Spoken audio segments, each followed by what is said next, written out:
Il ne faut pas avoir peur. Bonsoir à tous, vous êtes sur Géopolitique Profonde, la chaîne qui est là pour remplacer les médias subventionnés. Alors aujourd'hui, on va parler de Russie, d'Ukraine. On va faire même une spéciale semaine en Russie, parce qu'il y a aussi des élections qui se passent, donc on va en parler toute la semaine. Mais là, je reçois quelqu'un que vous aimez tous, que vous adorez tous d'ailleurs, et qui vient directement de Russie. Il est venu de Russie pour nous voir, nous, quasiment en exclu.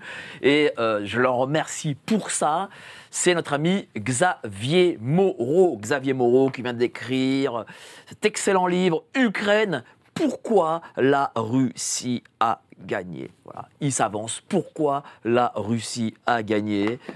Les patrons de Stratpol, vous pouvez le voir tout le temps, tous les jours quasiment sur Odyssée. C'est quand même gonflé ce titre. Pourquoi la Russie a gagné? En fait, le titre, je l'avais choisi en juin 2022. Et je devais le publier en août 2022, mais j'ai été recruté en tant qu'agent du Kremlin enfin rémunéré par RT en français. Enfin, c'était RT France, c'est devenu RT en français. Et donc, en fait, comme je fais une émission de géopolitique par semaine et que c'est moi qui fais mes scripts, c'est un script de géopolitique par semaine, il faut quand même le fournir. Donc, j'ai mis plus de temps à l'écrire, et ce qui n'est pas plus mal parce qu'en fait, tout ce que je disais à l'époque, maintenant, je peux mettre en illustration des liens avec le New York Times, le Wall Street Journal, le Washington Post, Bloomberg, qui ne sont pas a priori des agents du Kremlin. Et même la presse ukrainienne, en fait, quand on la lit. Pourquoi j'ai choisi ce titre-là ? En fait, en tant qu'historien et passionné de la Deuxième Guerre mondiale, aujourd'hui, il y a un consensus chez les historiens, c'est que Hitler avait perdu la guerre, en fait, en septembre 1939. C'est facile à dire maintenant, mais en gros, quand on fait une analyse du potentiel du Troisième Reich à cette époque-là, on s'aperçoit que Hitler se trompe sur des tas de choses. Diplomatiquement, il est persuadé que tôt ou tard, les Anglais vont devenir ses alliés. C'est dans Mein Kampf, je le cite d'ailleurs. Alors, de la même manière que les Occidentaux sont persuadés que l'alliance avec la Chine de la Russie ne tiendra pas. Bon, aujourd'hui, tout le monde a compris que ça allait tenir.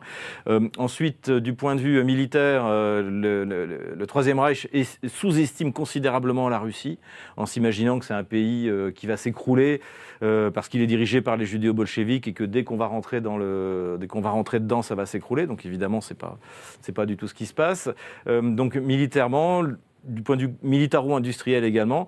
Donc en fait, c'est une analyse du potentiel à ce moment-là. Et donc quand on fait cette analyse de l'Ukraine face à la Russie, évidemment que l'Ukraine a perdu. Mais là aussi, l'analyse de l'Ukraine, même si elle est soutenue par l'OTAN, ce qui démarre en fait mi-avril, à partir du moment où les négociations échouent.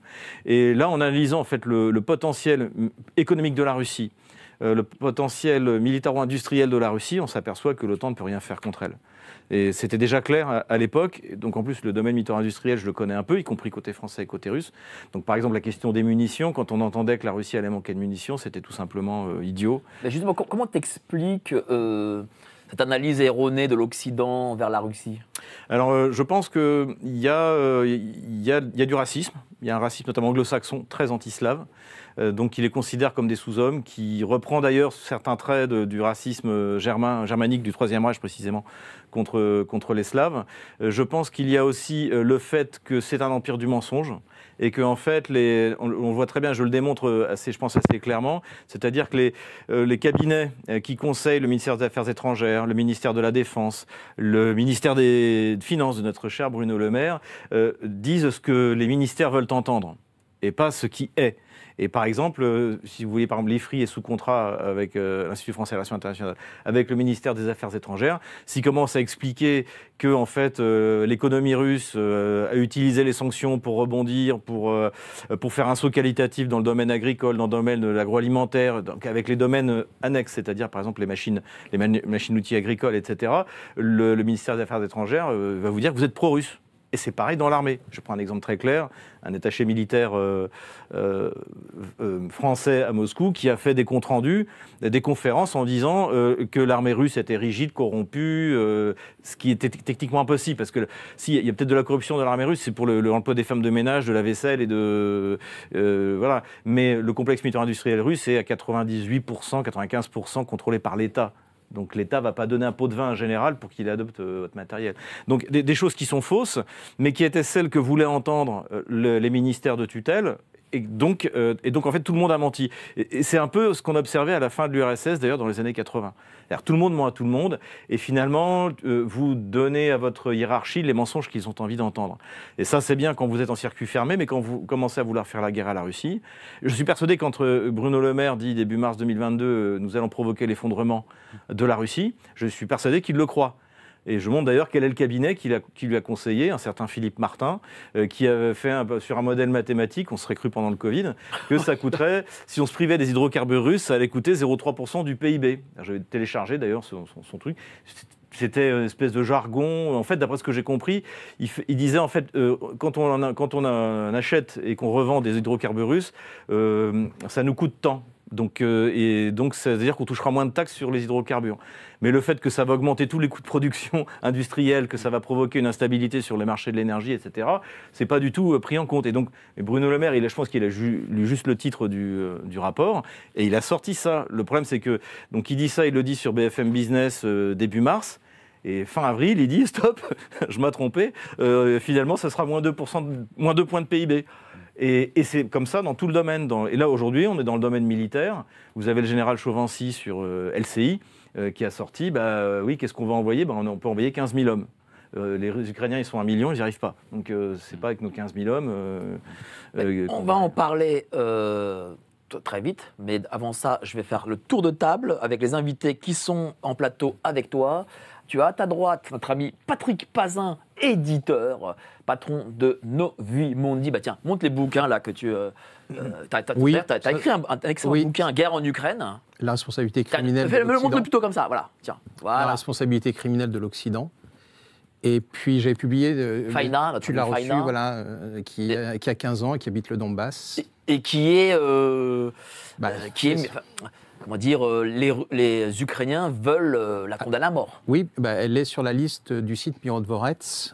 Alors qu'elle a 15 ans. Oui, elle y est depuis l'âge de 12 ans.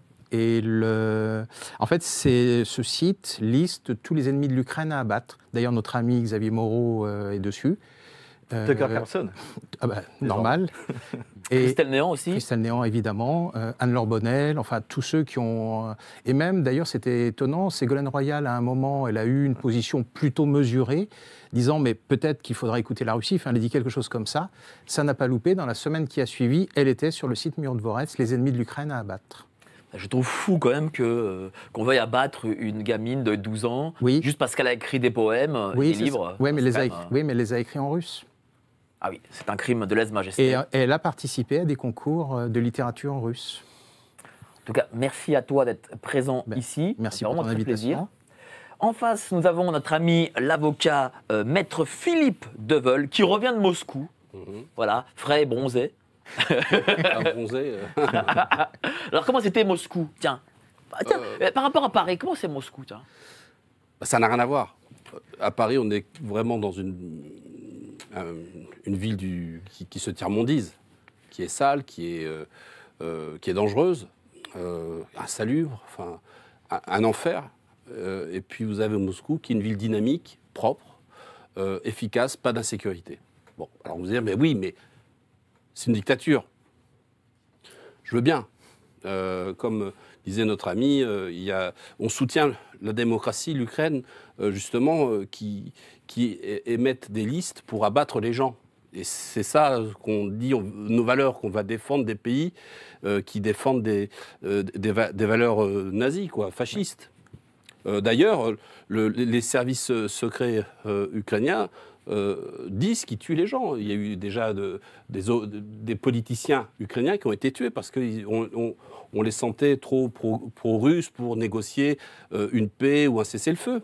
Il y en a eu 2 au début du conflit, et puis aussi 24 personnalités russes qui ont été tuées, revendiquées par les services secrets. Donc du coup, ça change de passer de Paris à Moscou, quoi.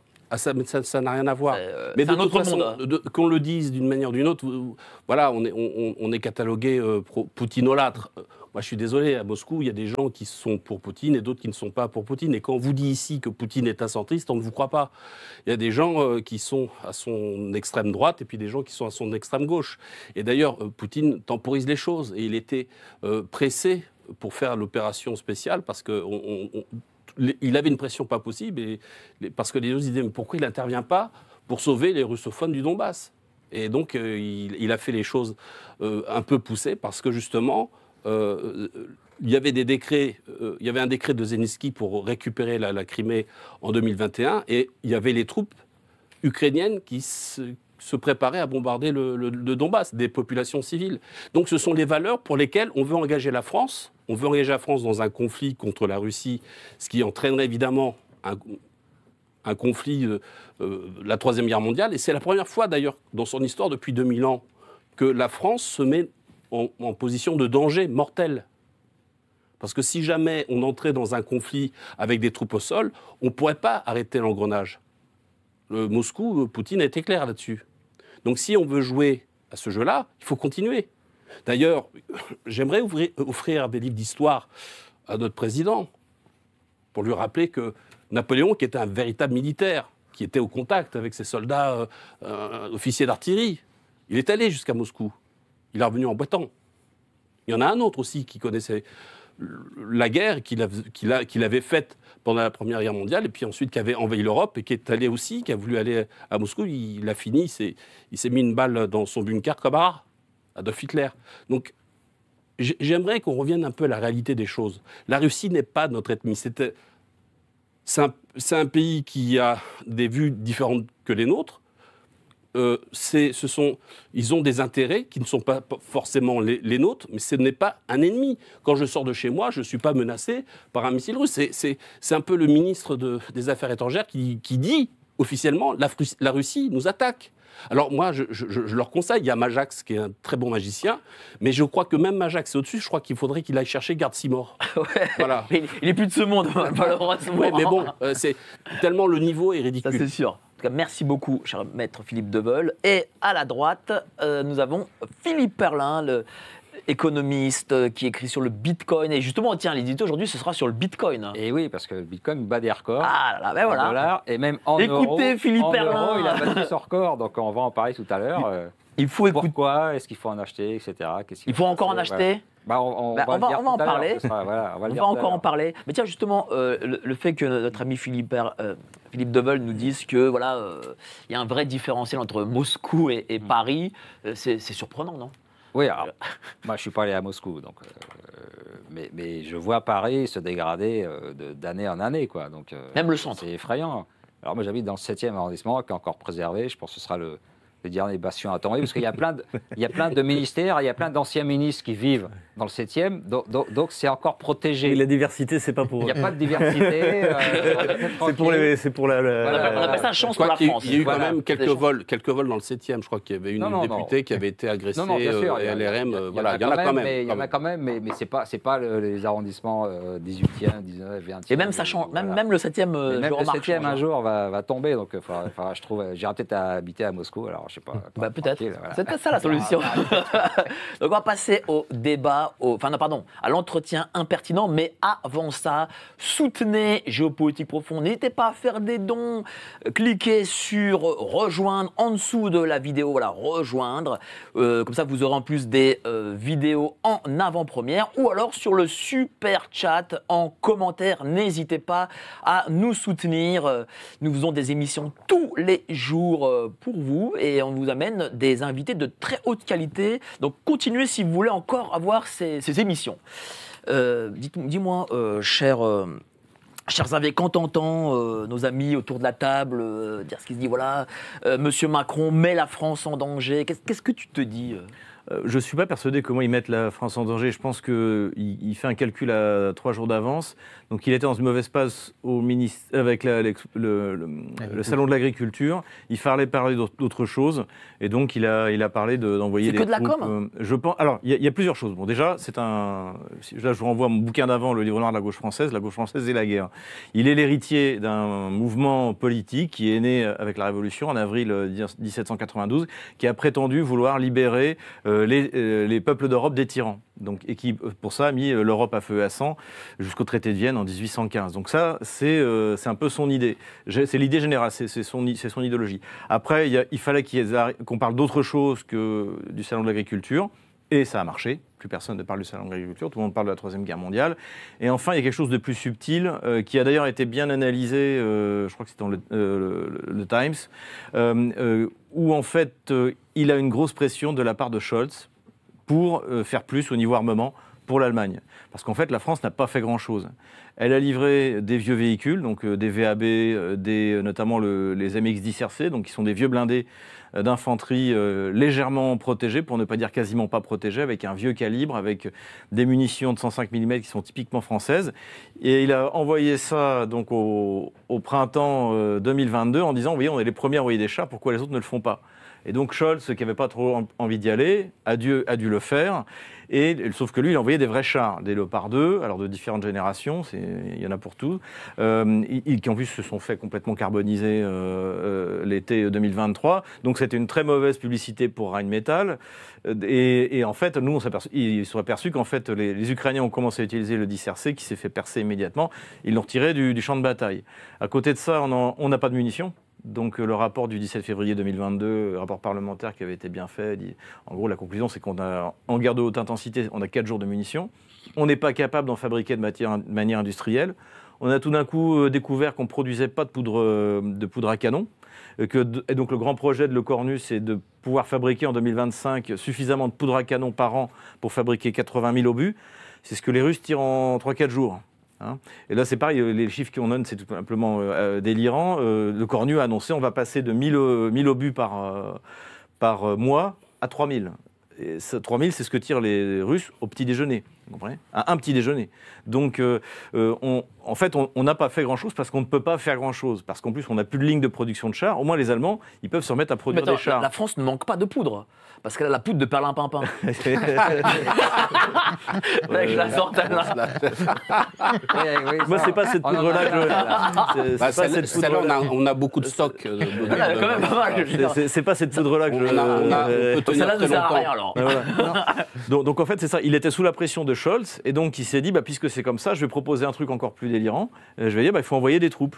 Et alors évidemment, peut-être qu'il n'avait pas prévu aussi la réaction, qui à mon avis d'ailleurs a dû faire beaucoup de peine aux Kieviens. C'est-à-dire qu'en fait, tout d'un coup, y compris la Pologne, à part les Baltes, mais bon, les Baltes, au niveau militaire, bon, c'est juste une blague, y compris la Pologne, a dit mais non, nous, il est hors de question qu'on y aille. Et tout le monde a dit il est hors de question qu'on y aille. Et là, j'ai vu que finalement, il avait dit qu'il n'était pas question.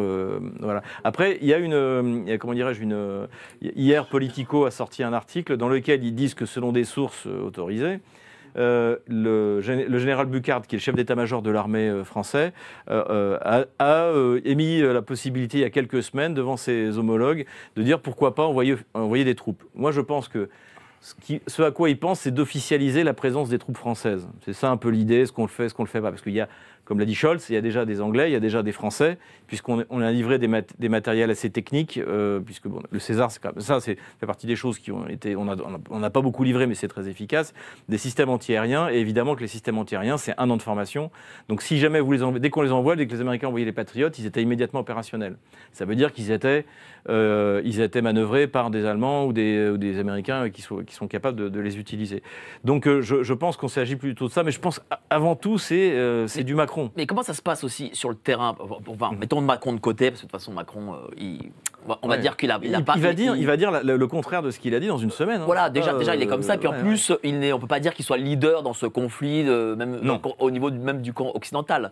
Mais qu'est-ce qui fait dire que l'Ukraine a perdu ? Parce que le grand public... qu'est-ce qu'il dit ? Il se dit, la guerre continue parce qu'il n'y a pas eu d'armistice, il n'y a pas eu de drapeau russe, je sais pas moi, sur la présidence, sur le toit de la présidence de Kiev. Qu'est-ce qui fait dire que l'Ukraine a perdu ?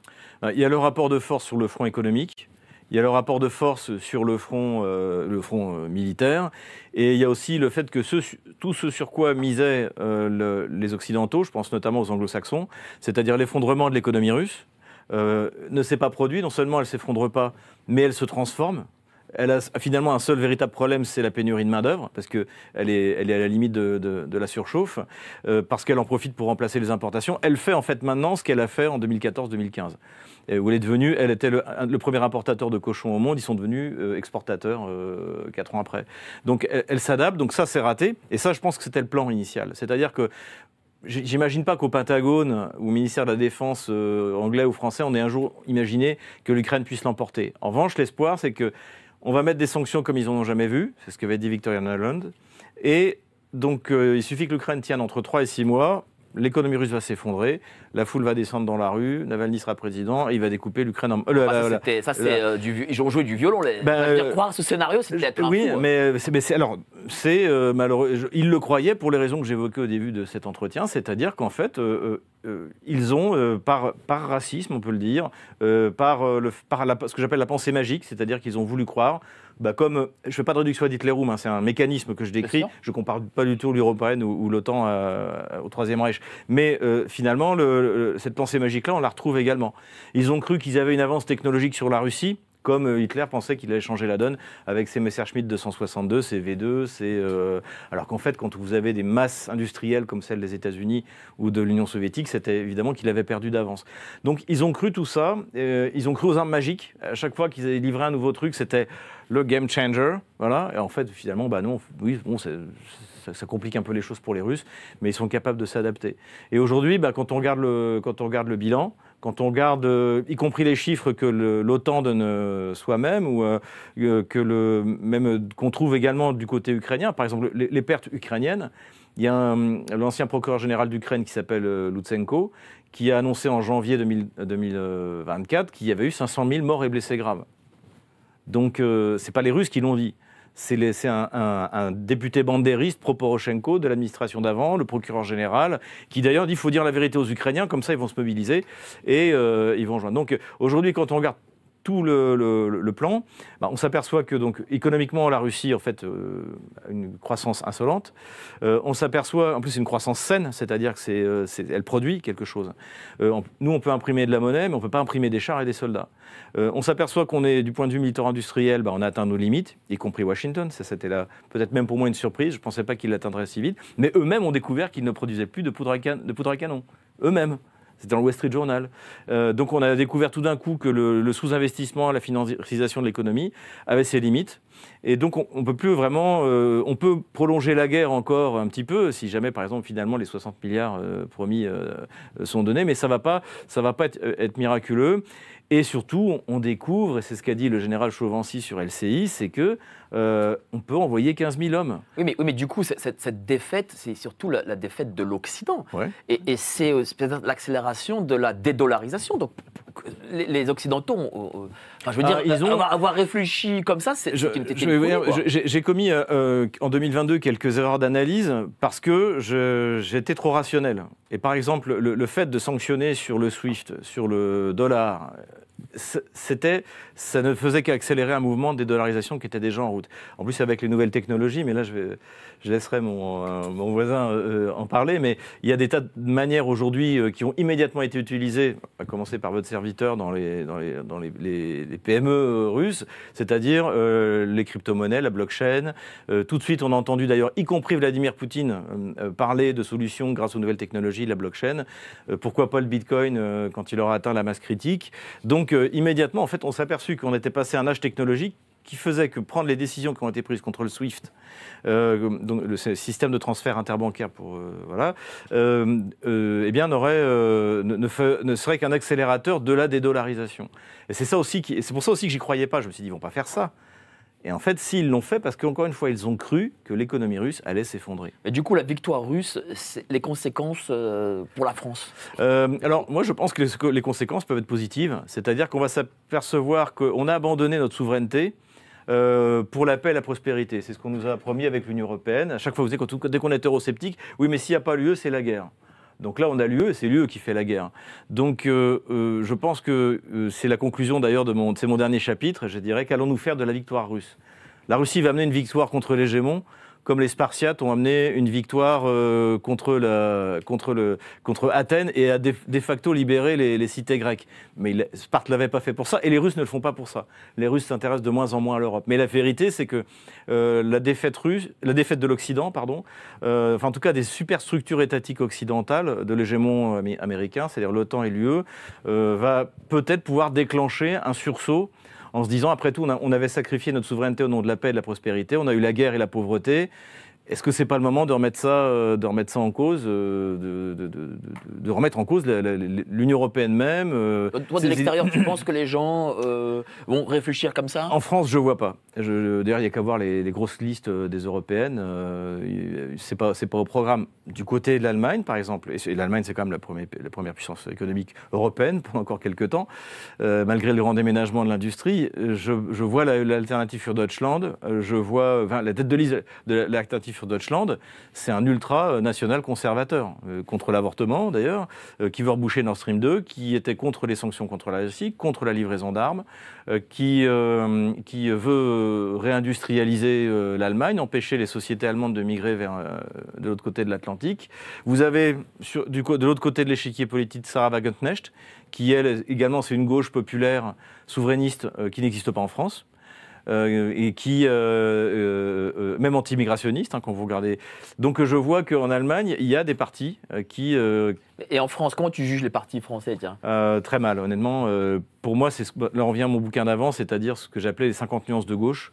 Tout le monde a finalement assumé les idées, l'idéologie qui est née en 1792. Encore une fois, la monarchie était finissante en 1789, qu'elle se soit effondrée ou transformée en monarchie constitutionnelle. D'ailleurs, c'est ce qu'on avait obtenu en 91.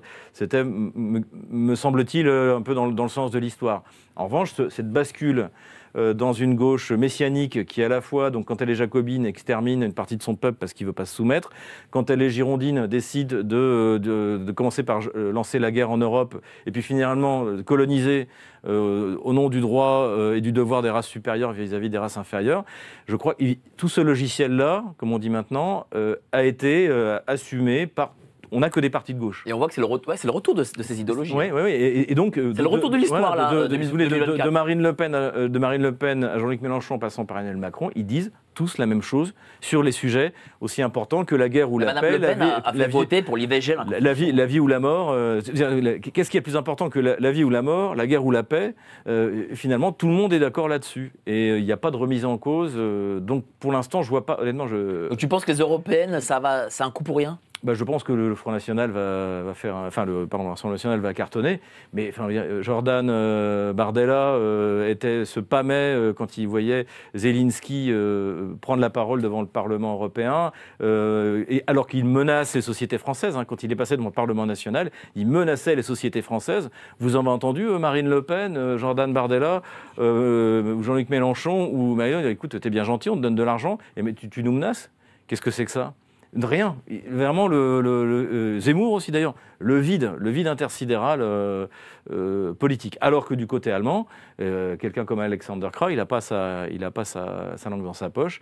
Sarah Wagenknecht, qui en plus est une grande oratrice, qui a plus de la bouteille politique, non plus n'a pas sa langue dans sa poche. Donc, je suis moins les autres pays, pour être parfaitement honnête, mais globalement, en France, je vois pas la lumière au bout du tunnel. Il y a des petits partis intéressants, si vous voulez, mais globalement, si on parle des 4 grands mouvements aujourd'hui que j'identifie, donc il y a le Zemmourisme, le Rassemblement National, Jean-Luc Mélenchon et toute cette constellation de groupuscules de gauche, je ne sais pas trop, même pas s'ils se comprennent entre eux ce qu'ils disent. Et puis Emmanuel Macron, donc la gauche bourgeoise un peu traditionnelle. Je vois pas. Bon, on va parler de tout ça dans le grand débat. Donc n'oubliez pas, voilà, vraiment, procurez-vous ce livre, Ukraine, pourquoi la Russie a gagné. Vraiment, je l'ai lu d'une traite, vraiment.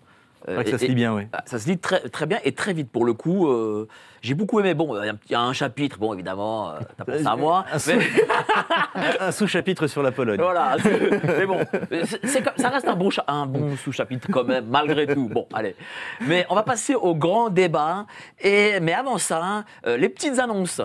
Au commencement était le verbe. Spoiler alerte, pour dire ce que l'on veut, il faut être libre financièrement. La meilleure façon de se payer un costard, c'est de travailler. Alors merci. Merci d'avoir cru en nos différents projets. Merci d'avoir toujours soutenu l'information libre et indépendante de Géopolitique Profonde. Si toute cette aventure a été possible, c'est grâce à vous.